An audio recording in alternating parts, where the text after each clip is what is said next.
بسم اللہ الرحمن الرحیم۔ اللہ تبارک و تعالیٰ کے پاکیزہ نام سے آغاز کرتے ہیں جو بہت مہربان نہایت رحم والا۔ الحمدللہ درس بخاری کا سلسلہ بعافیت جاری و ساری ہے، اور پچھلے پروگرام میں ہم نے حدیث نمبر 129 آپ کی خدمت میں عرض کی تھی۔ آگے چلتے ہیں، ایک مزید امام بخاری رحمۃ اللہ علیہ نے باب باندھا ہے جس کا عنوان ہے باب الحیاء فی العلم، یعنی علم میں حیا کرنے، شرم کرنے کا باب۔ پہلے آپ اس میں ایک حضرت مجاہد رحمۃ اللہ علیہ تابعین میں سے ہیں، ان کے قول لے کر آئے ہیں، پھر آگے حدیث لاتے ہیں، بلکہ پھر ایک سیدہ عائشہ صدیقہ رضی اللہ تعالی عنہا کا قول ہے، پھر حدیث لے کر آئیں۔ حضرت مجاہد رحمۃ اللہ علیہ کا قول یہ نقل کرتے ہیں، کہتے ہیں کہ وقال مجاہد لا يتعلم العلم مستحجن ولا مستكبر۔ آپ نے ارشاد فرمایا کہ علم نہ تو حیا کرنے والا حاصل کر سکتا ہے اور نہ تکبر کرنے والا۔ تو یہ بہت پیارا قول ہے، اس کو نوٹ کرنا چاہیے کہ آپ نے دو اشخاص کے بارے میں یہ بیان فرمایا کہ یہ دو قسم کے اشخاص کبھی علم نہیں سیکھ سکتے، ایک حیا کرنے والا اور دوسرا تکبر کرنے والا۔ حیا کرنے والا اس لیے نہیں سیکھ سکتا کہ جب وہ اس میں دو چیزیں ہیں، ایک تو ہوتا ہے کہ طبیعت میں بہت زیادہ شرم ہوتی ہے، جھجک ہوتی ہے۔ بہت سے اسٹوڈنٹس ایسے ہوتے ہیں کلاس میں بیٹھے ہوتے ہیں، وہ ٹیچر پڑھا رہے ہیں، کوئی ان کو یا لیکچرار وغیرہ ہیں، کوئی بات سمجھ میں نہیں آتی، لیکن ان کے اندر ایک باطنی شرم اور جس کو آپ کہہ لیں کہ سیلف کانفیڈنس کی کمی اتنی ہوتی ہے کہ وہ ہمت ہی نہیں کر پاتے کہ بھری کلاس میں کچھ کویسچن کر لیں۔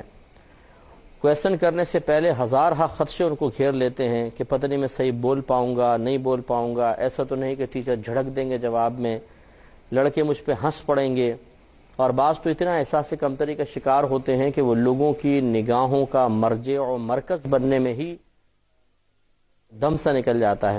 تو وہ پھر ڈرے ہوئے، سہمے ہوئے، جھجکے ہوئے بیٹھے رہتے ہیں۔ بہت سی باتیں سمجھ میں آتی ہیں، بہت سی باتیں اوپر سے گزر جاتی ہیں، اور وہ کلاس میں سیکھنے کے بجائے یہ دل میں ارادہ کر لیتے ہیں کہ باہر نکل کے اس سے پوچھ لوں گا یا ان سے پوچھ لوں گا، یا پھر ٹیوشن سینٹر زندہ باد، اور اس طریقے سے کلاس سے مکمل طور پہ اکتساب فیض حاصل نہیں ہو پاتا۔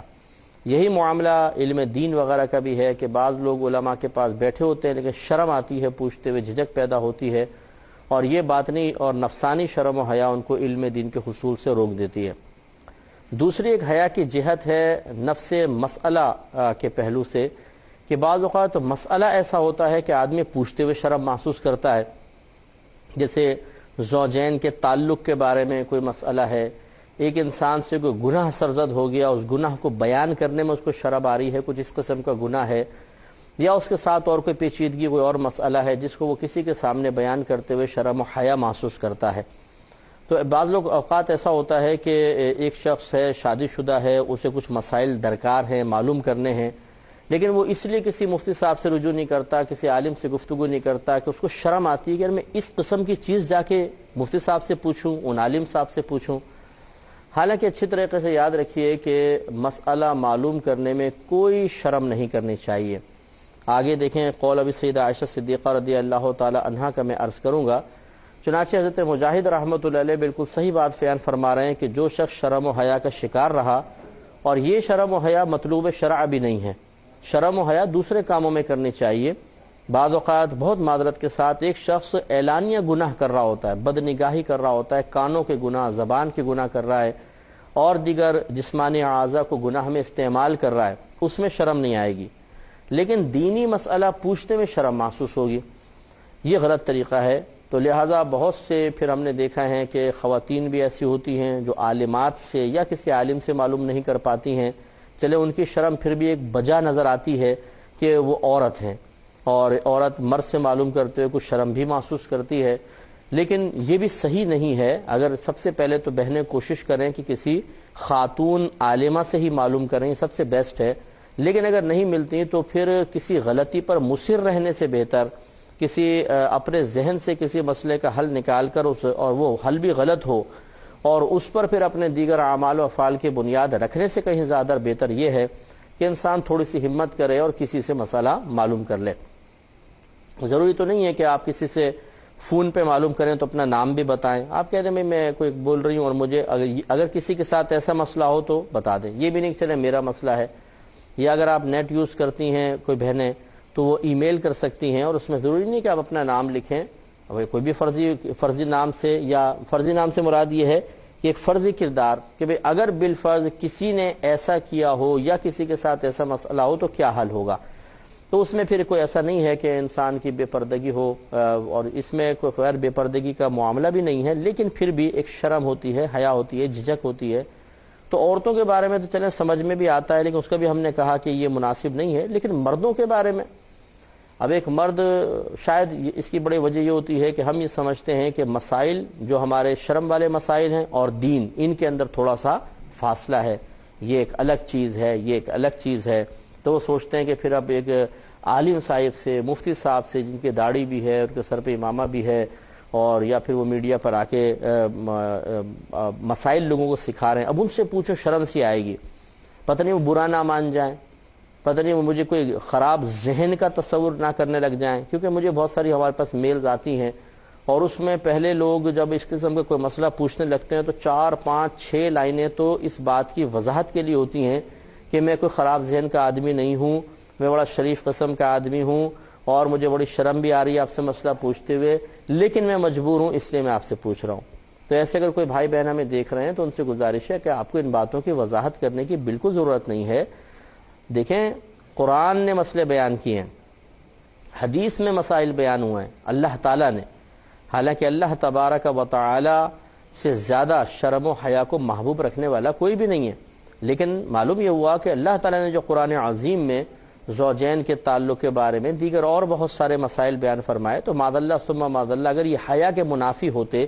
یا یہ ایسے شرم والے ہوتے کہ دین سے اس کا تعلق بظاہر براہ راست نظر نہ آتا, تو پھر اللہ تعالیٰ کیسے ان کو ذکر فرماتا, کیونکہ اللہ تعالیٰ کی طرف عیب کی نسبت تو ہو نہیں سکتی ہے. معلوم یہ ہوا کہ جب خود قرآن بہت سارے مسائل زوجین کے تعلق سے متعلق بیان کر رہا ہے تو اس میں بے حیائی کا کوئی پہلو نہیں ہے. ہاں, طریقہ کار مناسب ہونا چاہیے اور ماحول مناسب ہونا چاہیے, پھر انسان دائرہ ادب میں رہ کر ریزرو رہتے ہوئے بیان کر لے. اسی طریقے سے نبی کریم صلی اللہ علیہ وسلم نے بے شمار مسائل ایسے عورتوں کو بتائے ہیں, خواتین آ کے معلوم کرتی تھیں, مرد حضرات معلوم کرتے تھے, اور نبی کریم صلی اللہ علیہ وسلم بیان فرماتے تھے. پھر صحابہ کرام, پھر 1500 سال میں کتنے علماء اور فقہا گزرے ہیں. اگر ان مسائل کا تعلق دین سے نہ ہوتا یا ہوتا لیکن لوگ پوچھنے میں شرم و جھجک محسوس کرتے رہتے, تو بتائیے پھر لوگوں تک یہ علم پہنچتا کیسے؟ ہمیں کیسے معلوم ہوگا کہ اس مسئلے میں ہمارا مذہب اسلام کیا گائیڈ لائن فراہم کر رہا ہے؟ اس لیے ہماری گزارش ہے کہ وہی بات کہ مرد حضرات تو مردوں سے معلوم کر سکتے ہیں, بہنیں اولاً عالمات سے معلوم کریں, اگر معلوم ہو جائے تو بہت بہتر ہے, یا مطالعہ کریں یا ٹی وی پروگرامز دیکھیں جو مسائل سے پر مشتمل ہیں. کہ بعض اوقات بہنیں اگر ایک پروگرام دیکھ رہی ہوتی ہیں, کال کیے بغیر بھی بعض اوقات دوسرا سائل ایسا کویسچن کر لیتا ہے جو ان کی بھی ضرورت کا ہوتا ہے, تو بہت کچھ بہرحال سیکھنے کو ملتا ہے. لیکن اگر کوئی آپ کا ذاتی ایسا مسئلہ ہے کہ جو ٹی وی پہ سننے کے باوجود حل نہیں ہوا, کسی سے مشورہ کرنے کے باوجود, کوئی آپ نے کتابوں کا مطالعہ کیا اس میں آپ کو وہ نہیں ملا, تو پھر یہ سوچنا کہ نہیں بھی ہمیں تو شرم آ رہی ہے ہم نہیں پوچھتے ہیں, اور سال ہا سال پھر اس شرم کی وجہ سے انسان گناہوں میں گزار دے, یہ قطعاً غیر مناسب ہے. تو شرم و حیا اس میں نہیں ہونی چاہیے. دوسرا یعنی علم سیکھنے میں, اور دوسرا آپ نے فرمایا کہ متکبر بھی علم نہیں سیکھ سکتا. وجہ اس کی یہ ہے کہ اس کا تکبر علم سیکھنے سے روکتا. ہم جب کسی سے علم سیکھتے ہیں تو فطری لحاظ سے ہم اسے اپنے سے افضل سمجھتے ہیں کیونکہ وہ استاد کا درجہ رکھتا ہے, اور ہم پھر اپنے آپ کو پست سمجھتے ہیں کیونکہ ہم شاگرد ہیں. اور متکبر اسی نفس کے پستی کے احساس کو شدت سے ناپسند کرتا ہے. اسے چیز پسند نہیں آتی کہ اس کا نفس جو ہے وہ تھوڑا احساس کمتری کا شکار ہو رہا ہو یا کسی کو اپنے سے افضل تسلیم کر رہا ہو, وہ اس کو شدید ناپسند کرتا ہے, تو پھر وہ علم سیکھنے کے لیے دوسروں کے پاس نہیں جاتا ہے. اور یہ بہت بڑی ایک مصیبت ہے کہ اگر کسی نے علم کو سیکھنے میں تکبر کیا, وہ عموماً بہت سارے امور میں جاہل رہ جائے گا. چنانچہ بہت سے اسٹوڈنٹس ایسے ہوتے ہیں کہ وہ کسی سے پوچھتے ہوئے شرم جھجک نہیں, ایک تکبر ہوتا ہے, بڑاپن, میں پوچھوں, یہ نہیں ہو سکتا, میں نہیں پوچھ رہا ہوں. تو وہ بس ناکوچی کرنے کے چکر میں چیز اگر سمجھ میں نہیں بھی آتی دوسرے سے نہیں پوچھیں گے. بعض تو اپنے ٹیچر کے مقابلے میں تکبر کرتے ہیں, انہیں وہ بڑا عجیب سا لگتا ہے کہ میں پوچھوں ٹیچر سے,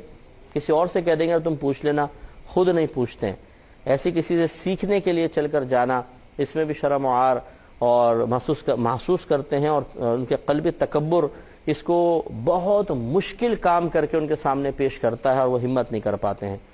لہذا ہمارے وہ بھائی اور بہن جو علم دین سے دور ہیں, نہیں سیکھ پا رہے ہیں, انہیں غور کرنا چاہیے کہ کیا یہ دونوں چیزیں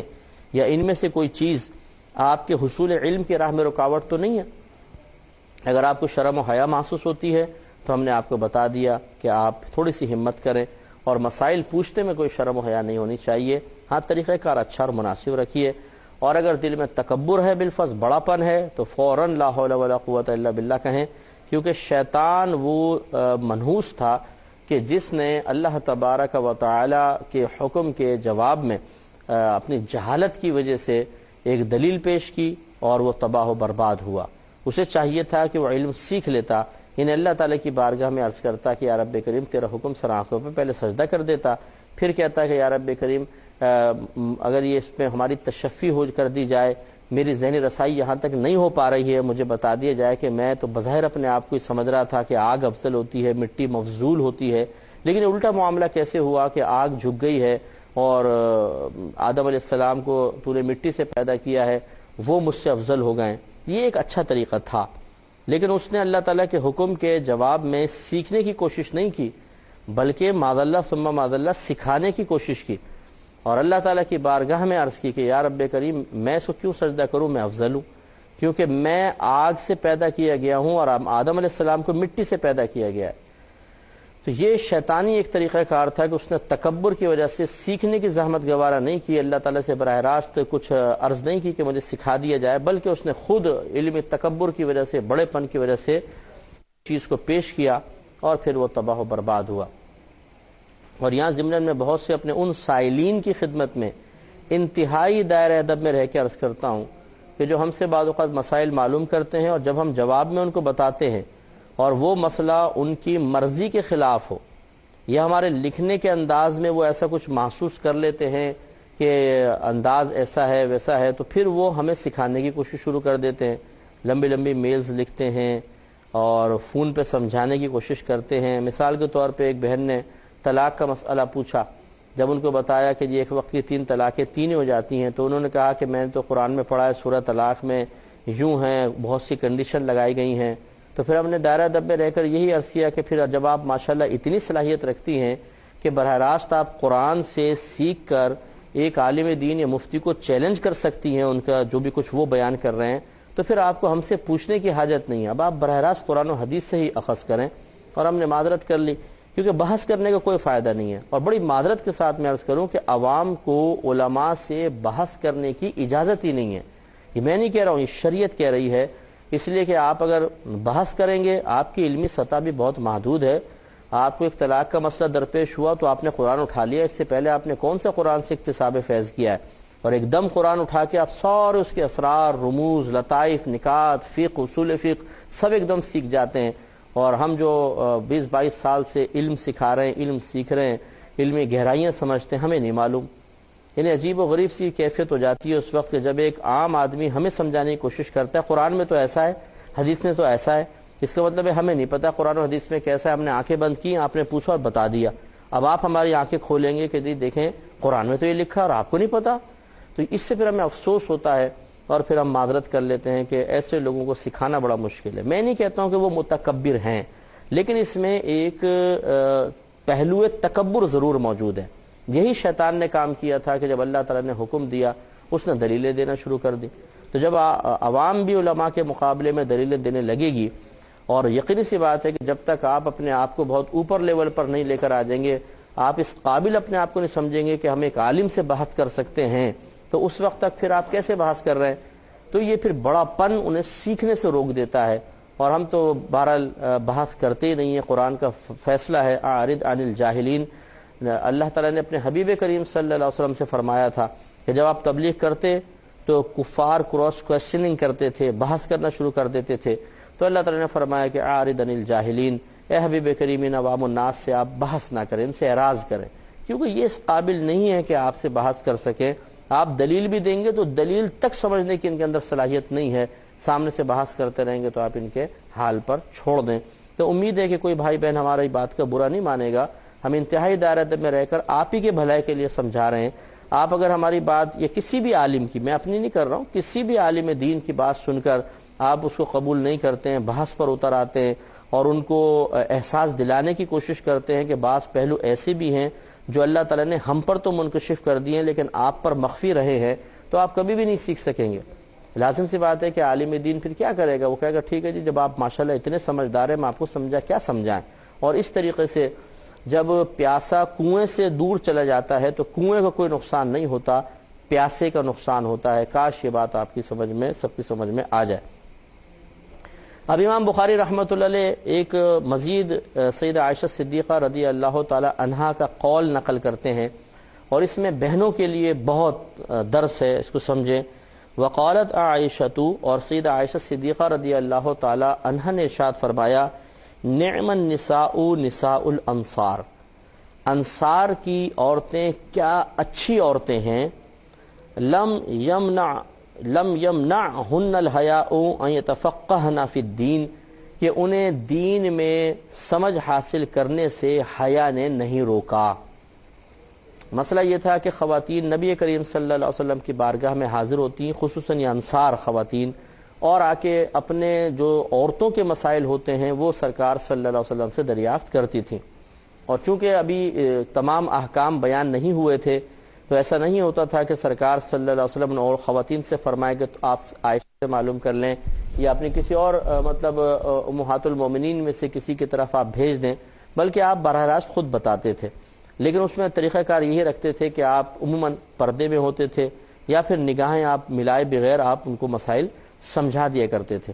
تو ہماری والدہ سیدہ عائشہ صدیقہ رضی اللہ تعالیٰ عنہ ان عورتوں کے لیے دعا کر رہی ہیں کہ وہ کتنی مطلب ان کی مدح بیان کر رہی ہیں کہ کتنی اچھی عورتیں ہیں. اور ایک روایت میں دعا بھی ہے کہ اللہ تعالیٰ ان انصار کی عورتوں پر رحمت نازل فرمائے کہ ان کو شرم و حیا نے نبی کریم صلی اللہ علیہ وسلم سے مسائل پوچھنے سے نہ روکا. تو آپ اس کو پسند کر رہی ہیں. اب آپ بتائیے، ایک طرف ہماری بہنیں ہیں وہ کہتی ہیں کسی مرد سے مسئلہ معلوم کرتے ہوئے شرم و حیا محسوس کرتی ہیں، دوسری طرف صحابیات نبی کریم صلی اللہ علیہ وسلم سے مسئلہ معلوم کر رہی ہیں. اور ہم بعض اوقات اس کو کہتے ہیں کہ یار یہ تو ٹھیک نہیں ہے غیر مردوں سے مسئلہ معلوم کرنا. بعض لوگ اپنی خواتین کو فون تک نہیں کرنے دیتے مرد علماء کو، نہ ان کو کوئی کیسٹ لا کر دیتے ہیں، نہ کتابیں لا کر دیتے ہیں، نہ انتظام کرتے ہیں کہ وہ علم سیکھ لیں. اگر وہ انتظام یہ کر دیتے ہیں تو ٹھیک ہے، پھر منع کرنا سمجھ میں بھی آتا ہے، لیکن یہ کوئی چیز لا کر نہیں دیں گے اور پھر خواتین کو کہیں گے کہ تم یہ حیا کے خلاف کر رہی ہو کہ ایک عالم سے مسئلہ معلوم کر رہی ہو. اس پہ میں کلام کرتے ہیں نیکسٹ پروگرام میں. وآخر دعوانا ان الحمدللہ رب العالمین.